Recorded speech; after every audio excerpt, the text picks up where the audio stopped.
I joined Charity Crossing around the third quarter of 2020 during the pandemic when it was still rising.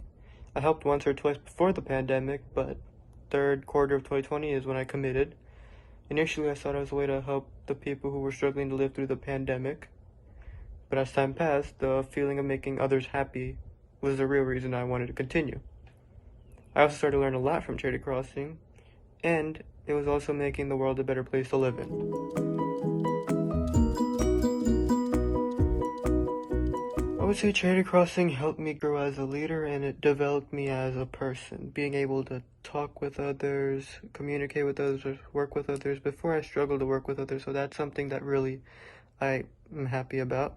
And it also basically made me a better person.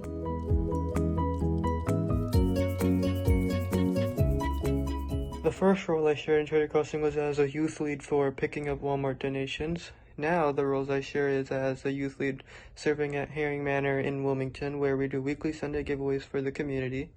I'm also part of the digital communications team, the volunteer appreciation team, and I will be co-leading the upcoming holiday drive.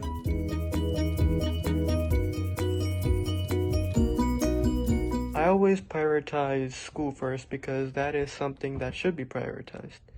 I always plan ahead to see if I'll be busy that day, and that is one of the reasons I do Sunday serves, because I'm rarely ever busy on Sundays.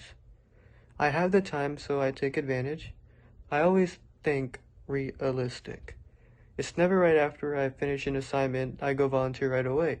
I won't be 100%, so I just can't do that. I also organize my day to have it set up where I do my school stuff here. I will extend it out if it's a lot, but I try to set it up in there.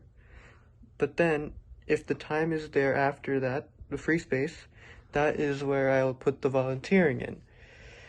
If I have the time, I go. If I don't have the time, I don't go, but I always take advantage of my time.